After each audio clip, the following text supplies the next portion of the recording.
Mateus capítulo de número 15. Vamos abrir nossa Bíblia. Do verso 21 até o verso 28. Diz a palavra do Senhor assim: Saindo dali, Jesus foi para a região de Tiro e Sidom. E eis que uma mulher cananeia, que tinha vindo daqueles lados, clamava: Senhor, filho de Davi, tenha compaixão de mim. Minha filha está horrivelmente endemoniada. Jesus, porém, não lhe respondeu palavra. Então os seus discípulos, aproximando-se, disseram: Mande-a embora, pois vem gritando atrás de nós. Mas Jesus respondeu: Não fui enviado senão as ovelhas perdidas da casa de Israel. Ela, porém, veio e o adorou, dizendo: Senhor, me ajude. Jesus respondeu: Não é correto pegar o pão dos filhos e jogá-lo aos cachorrinhos. A mulher disse: É verdade, Senhor, pois os cachorrinhos comem das migalhas que caem da mesa dos seus donos. Então Jesus exclamou: Mulher, que grande fé você tem! Que seja feito como você quer.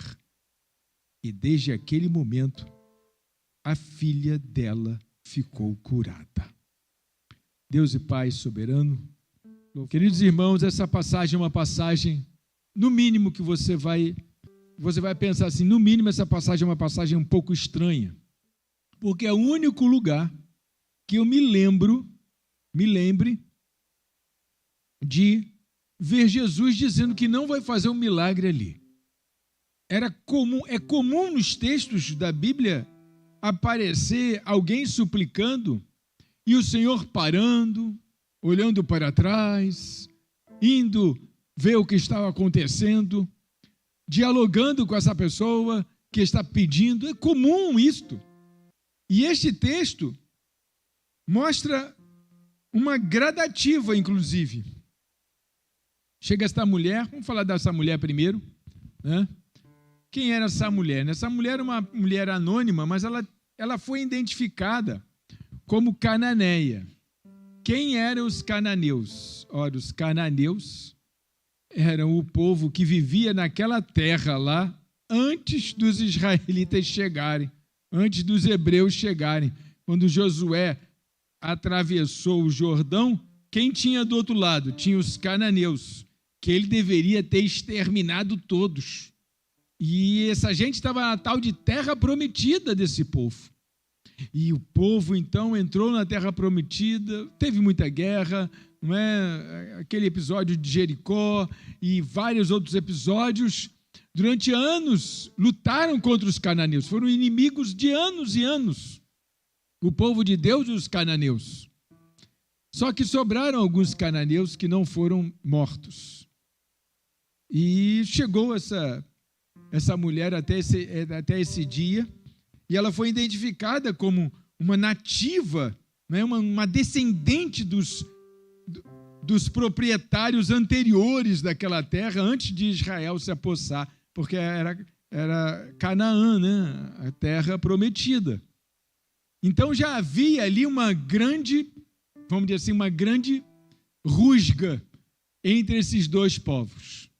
Jesus vai andando com os seus discípulos e provavelmente com outras pessoas naquela comitiva, né, das andanças de Jesus, e aquela mulher vinha gritando: Senhor, filho de Davi, tem compaixão, minha filha está endemoniada, minha filha está enferma.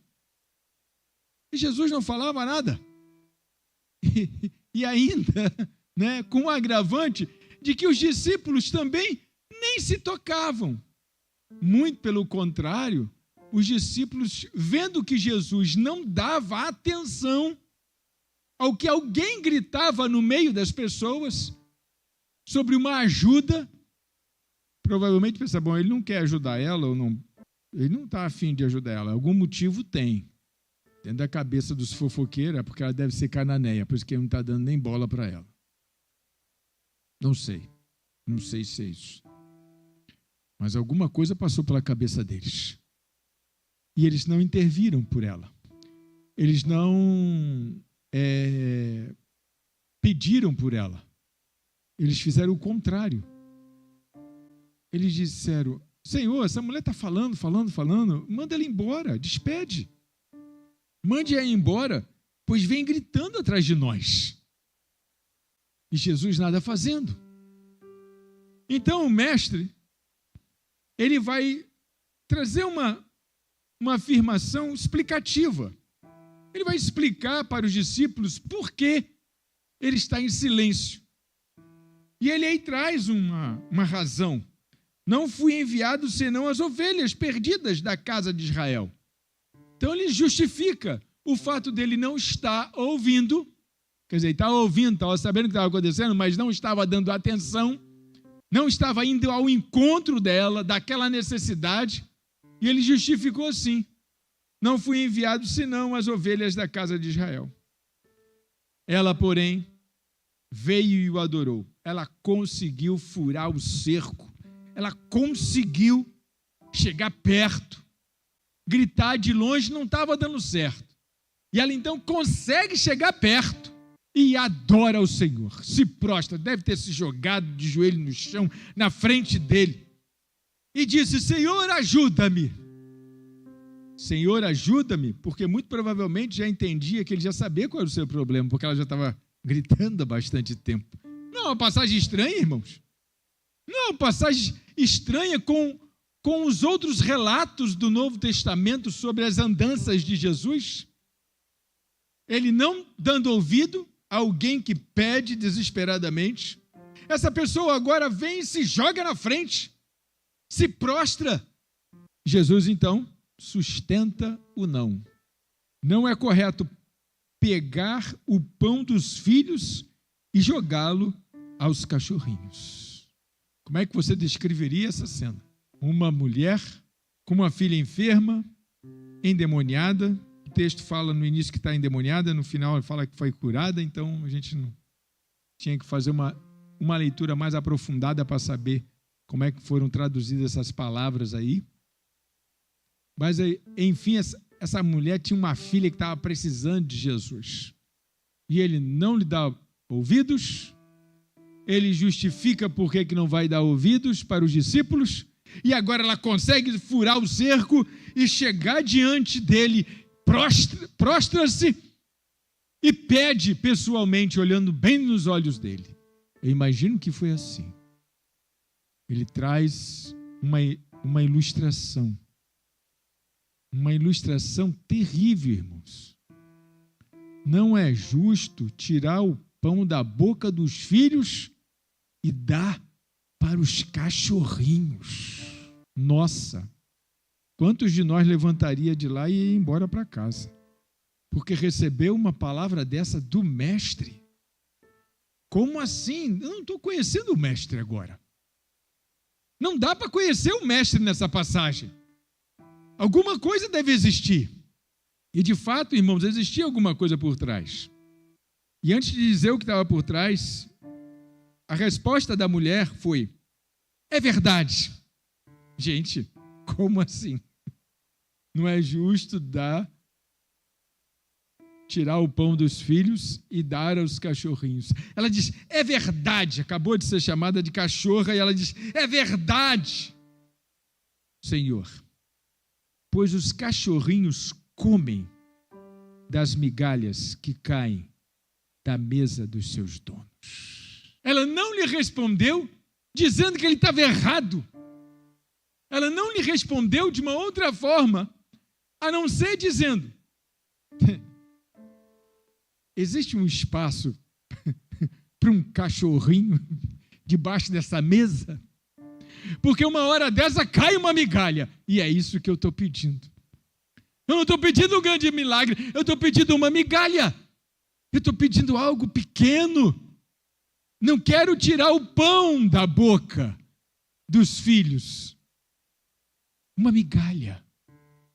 E mais estranho aí fica, porque no dia em que aconteceu essa cena, A história não havia acontecido toda. Eles estavam vendo, testemunhando a história ali acontecendo daquele jeito, daquele dia. No entanto, na obra de Deus não existe plano B. Deus só tem o plano A. Deus sempre teve o mesmo plano do início até o fim. Então, se nós formos em Isaías 56, verso 6 em diante, diz assim: aos estrangeiros que se aproximam do Senhor para o servir e para amar o nome do Senhor, sendo deste modo servos deles, sim, todos os que guardam o sábado, não o profanando, e abraçando a minha aliança, também os levarei ao meu santo monte e lhes darei alegria na minha casa de oração. Os seus holocaustos e os seus sacrifícios serão aceitos no meu altar, porque a minha casa será chamada casa de oração para todos os povos. Assim diz o Senhor Deus, que congrega os dispersos de Israel. Ainda congregarei outros aos que já se acham reunidos.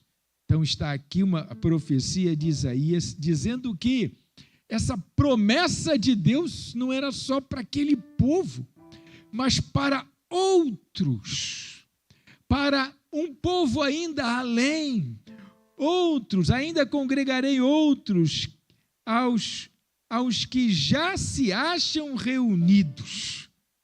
E a minha casa será chamada casa de oração? Gente, casa de oração para todos os povos. Ou seja, já estava previsto desde lá de trás que os cananeus também seriam agraciados, que todos os povos seriam agraciados. Já estava escrito desde lá de trás. Não era nenhuma novidade, não era nada de sobrenatural. Era o plano A do Senhor, salvar a todos que Ele veio salvar, obviamente. Isso aí são detalhes que a gente pode falar em outra ocasião. Mas então é profético. É profético. Então, Jesus estava diante de uma mulher que suplicou e Ele não deu ouvidos, que se humilhou e Ele a humilhou mais ainda, e ela então foi ela se humilhou mais ainda. O que Jesus estava fazendo? Jesus estava conduzindo esta situação. Ele achou uma excelente ocasião, uma ocasião de ouro para trazer um grande ensinamento, talvez um dos maiores ensinamentos para a igreja. Mulher, que grande fé você tem, que seja feito como você quer. E desde aquele momento, a filha dela ficou curada. Ele manteve a situação até o ponto daquela mulher se humilhar ainda mais, mostrar perseverança, mostrar o seu ardente desejo, até aquela mulher mostrar uma fé que não era achada em qualquer lugar no meio daquele povo. Porque agora, depois que ele leva ela àquele extremo, ele diz: mulher, que grande fé você tem. Agora aquela mulher está sendo exaltada. Ele que não queria fazer o milagre, havia um propósito, havia um projeto nesse não querer fazer o milagre. Ele se demora para isso. Ele diz: não vou fazer. Ele dá argumentos. Ela insiste. Ela persevera. Ela vai em frente. E ela confia que vai acontecer. Porque o Senhor é aquele que conhece o seu coração. O meu também. É que Ele conhece o nosso coração. Ele sabe quando a gente está confiando. E esse é o ensinamento que Ele quer dar. Ele não mudou de ideia. Desde o início, Ele sabia que chegaria nesse ponto aqui. Desde o início ele sabia que no final ele faria um discurso sobre a fé. Porque ele agora, depois que ela diz, com todas as letras, é verdade, Senhor, pois os cachorrinhos comem das migalhas que caem da mesa dos seus donos. Não quero tirar nada do que é do seu povo, não. Eu quero só migalhas. Eu sei que uma migalha está bom para mim. Ela exalta ainda o poder do Cristo. Curar minha filha, para você isso é uma migalha. Isso não é um pão, não. Isso é uma migalha, curar minha filha para você. Você é o Todo-Poderoso, o dono do universo. E o Cristo é exaltado e a fé foi colocada no centro. E aí você abre em Hebreus, no capítulo 11, a galeria lá dos heróis da fé, para você entender o que é a fé. Hebreus capítulo 11, verso 6. De fato, sem fé é impossível agradar a Deus, porque é necessário que aquele que se aproxima de Deus creia que Ele existe e que recompensa os que o buscam. Sem fé é impossível agradar a Deus. Você pode estar dentro da igreja, ser até uma pessoa assídua aos cultos, mas se você não tiver fé, meu querido, se você não tiver fé, se você não colocar o coração, você não agrada a Deus e você não vai ter nada do Senhor. Porque quem desagrada a Deus, irmãos, não tem lógica Ele abençoar quem desagrada e quem agrada. Não tem lógica isso. Dentro da lógica, Ele abençoa quem agrada. E o que o Cristo fez naquela ocasião foi proporcionar um momento para que aquele evento fosse um evento didático e ensinasse os seus discípulos sobre a fé. E aquela mulher saiu de lá grande. Ela que entrou como cachorrinha, ela saiu de lá grande, ela recebeu um elogio do Cristo. Caramba, como é grande a tua fé! Foi chamada de cachorra no versículo anterior, e agora como é grande a tua fé! Ela passou na prova. Ela não sabia que estava sendo provada naquela hora. Se ela tivesse um espírito reclamão, até me chamou de cachorra, então eu não quero saber desse Deus, não, isso não é Deus, isso não é Deus. Até me chamou de cachorra. Como assim? Não teria muita gente que teria esse discurso? Ela acreditava que ele podia. Ela acreditava que era só ele mudar de ideia. Ela acreditava que era possível. Ela já tinha ouvido o suficiente sobre ele para agora ela acreditar que ela ia chegar ali e ia alcançar o seu milagre. E aí, irmãos, eu fico olhando para a vida da igreja, para a nossa vida. Tem horas que Deus precisa endurecer com a gente. Tem horas que Deus precisa dar uma endurecida com a gente para mostrar até onde a gente chega, para mostrar até onde a gente vai. E quantos não são aqueles que não entendem e ficam pelo caminho? Deus não atendeu a minha oração. Deus não atendeu. Tu foi até o fim? Tu foi até o final? Tu foi até as últimas consequências? Pastor, eu fui. Não foi não, tu está vivo ainda. Não, as últimas consequências quando tu bate na sepultura.